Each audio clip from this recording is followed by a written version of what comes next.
Welcome back to Movie Recaps. Today I will show you a drama, history, war film from 2001, titled Enemy at the Gates. Spoilers ahead. Watch out and take care. In 1942, a year after the German invasion of the Soviet Union during World War II, Red Army soldier Vasily Zaitsev is on a train to Stalingrad, thinking about the time his grandfather taught him how to shoot a rifle while hunting. On the train with him, there are hundreds of other soldiers, but also various civilians, including Tanya Chernova, who Vasily notices but doesn't dare to speak to. The civilians leave in the middle of the journey while the soldiers are dropped right in the middle of the Battle of Stalingrad. They need to board a boat to reach the front lines, and the enemy takes advantage of this, dropping bombs and opening fire on them as soon as they see them. Many soldiers fall, and when seeing this, others jump in the water trying to escape, only to be shot by their own superior officers for deserting. Once they reach the docks, only one of every 2 soldiers is given a rifle, the other is given bullets and instructions to follow the soldier with a weapon. The group is forced into a suicidal charge that the Germans easily overpower, and Vasily, who was given bullets, barely survives the assault by staying close to the ground and pretending to be dead. Once again, soldiers that try to escape are shot by their own side, considering them cowards and traitors. Soon the area is covered with bodies, with nobody alive in sight, until a few moments later, a car tries to cross the area.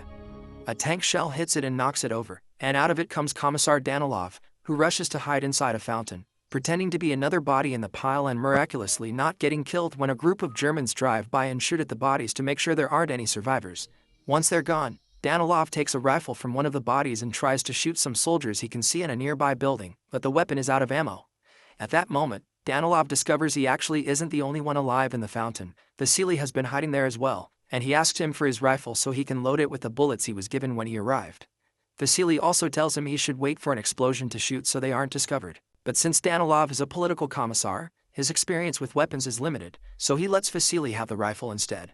As another car with soldiers arrives, Vasily moves behind a hole on the fountain wall, and as soon as he hears an explosion, he starts shooting each German one by one on the head with absolute efficiency. Hours later, once they have been rescued and taken back to headquarters, Danilov prints a series of pamphlets detailing Vasily's heroic feat. Many days later, Chairman Nikita Khrushchev arrives at Stalingrad to coordinate the defense of the city, since Stalingrad is a symbol of Stalin's power and they can't afford to lose it. Furious after hearing about yet another loss, he demands ideas from his subordinates on how to improve morale, but most of the soldiers just repeat the same ineffective tactics they've been using for years. Danilov, however, proposes something different. He thinks that instead of punishment, they must deliver hope. They should create a hero and inspire people, to make them want to protect the motherland, and he has the perfect hero for that job. Danilov's idea is approved and he gets promoted to senior lieutenant. Vasily's face now appears in the newspaper, presenting him as an example to follow. He's also been promoted, in his case, to the sniper division. From then on, Vasily becomes the face of the Russian army, both a national hero and propaganda icon, and his exploits would appear on every edition of the army's newspaper, plus on pamphlets that would make their way all over the walls of the country.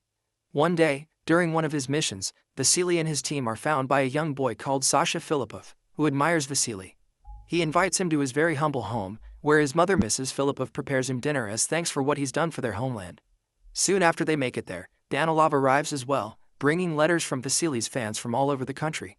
To keep up with a plan of hope and propaganda, Danilov makes him reply to all of them, although he's the one that tells Vasily what to write, especially since he has to help him with spelling. One more person arrives after they begin, Tanya, the girl from the train, who is like a sister to Sasha and has become a private in the local militia. She's also fluent in German because she's studied at the university. Danilov wants to recruit her because they need more soldiers that understand German, but Tanya would rather stay and fight, especially since the local militia are short on men. She changes her mind when Danilov explains how much she could help them by decoding Geram intel, and that he'll send 12 soldiers in exchange for every person that speaks German. Meanwhile, the German army is starting to suffer the toll Vasily and his team of snipers are causing in their ranks, so they summon German Major Erwin König, a renowned marksman and head of the German army's sniper school at Sasson. He's tasked with killing Vasily, and König prepares a plan to make Vasily come to him instead of doing the chasing. Some hours later, Vasily is woken up from a nap by his team because there's some trouble in the department store sector. Vasily shoots a shadow in the window and a helmet falls, so believing they've hit their target, he takes Lyudmila with him to find the body. The companion they leave behind is shot as soon as they're gone. The duel makes it inside the department store and sneaks around until they reach the window, only to find that the shape they had seen is a mannequin posed to make it look like a sniper. This is obviously a trap, and when Vasily finds a cigarette butt on the ground, he realizes their enemy is still there, watching them. He thinks they should take it easy and stay hidden until they think of a proper plan to escape, But as planes start arriving and bombing the area, Ludmila gets scared and runs away, giving König the perfect chance to shoot her, but Vasily escapes before König can do the same to him as well. König returns to the hideout he's staying at and gets his shoes cleaned by Sasha, who pretends to be an innocent bystander but is passing König information about Vasily in exchange for food so the major will trust him and share information of his whereabouts in return.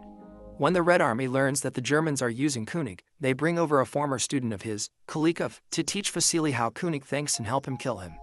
Before returning to the field, however, Vasily must attend a special party in his honor.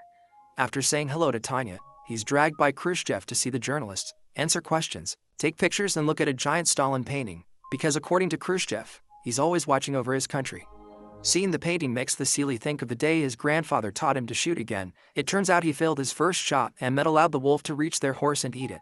Some days later, Vasily, Kalikov and another member of the sniper team, Volodya, enter an abandoned building where they have been told they could find König. As they sneak around as carefully as possible, they find a body in a shooting position, posed like the last trap. This means they're on the right track. After crossing an open area and luckily avoiding all bullets from the enemy, they manage to shoot 2 different repair guys before it's time for dinner.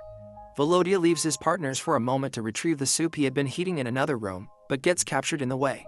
König and his team try to make him confess where Vasily is hiding, but since Volodya won't talk, they dress him up as their own and send him out to pretend he's another repair guy. Without knowing who it really is, Kalikov immediately kills him, revealing their location on purpose so when he makes a helmet appear at the window, the enemy will shoot it and reveal their location as well.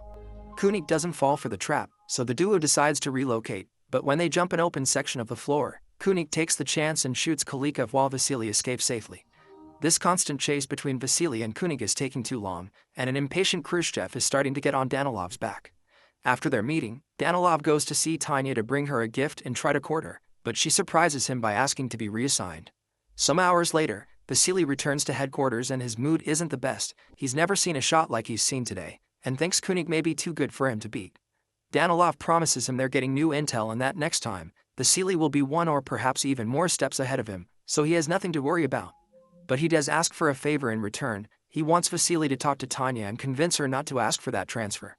When Vasily tries to do so, Tanya explains that she asked to be transferred because earlier in the morning, she learned her parents were among a group of prisoners that were executed by the Germans, and she wants to go there and fight. Understanding her need for revenge, Vasily gives her Kulikov's rifle. After Sasha shares information with both of them, König and Vasily go to the same abandoned building, thinking they will surprise the other. While König waits at an elevated platform, Vasily and his sniper partner enter through and hide behind the pipes, the shaking of which alerts König of their position. As soon as the duo tries to move, König shoots them, causing Vasily to lose his rifle and his companion to get hurt. Vasily sends his partner back to headquarters since he can't do anything in that state, and while the sniper makes his way back into the pipe, Vasily tries to recover his rifle by tying some rope to a knife and throwing it at the weapon to drag him towards him, but when he finally manages to land it correctly, König cuts the rope with an easy shot. When some German planes fly by dropping some bombs, they shatter the glass roof, and some of the shards fall in front of Vasily, giving König a full view of his face. At headquarters, Danilov is trying to convince Tanya not to fight, that her skills are more valuable in the intellectual field. Their argument is interrupted by the returning sniper, who tells them what happened. Tanya doesn't hesitate to go through the same pipe route to reach him in order to help, but as soon as he sees her, Vasily tells her to stay where she is and follow his plan. The same way König has been watching him through the glass, Vasily has also used a shard to watch him in return, and thanks to this he knows his location.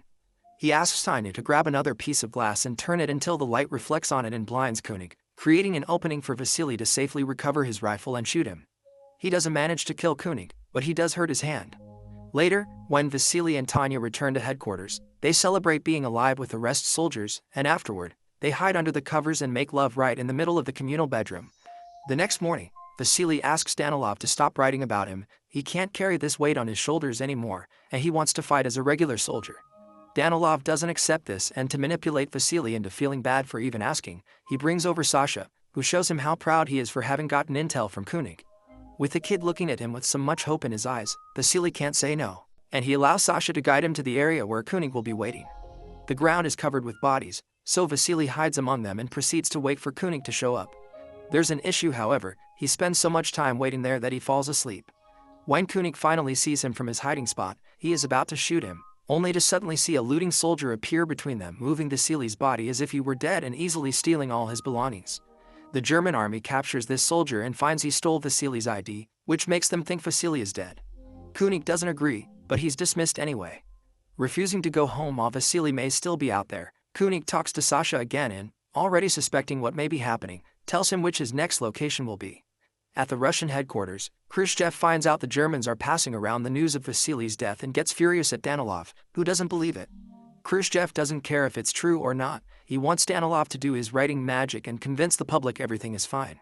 Afterward, Danilov tries to talk to Tanya about her possibly traveling to his house, but they're interrupted when the loudspeakers start announcing Vasily's death as well.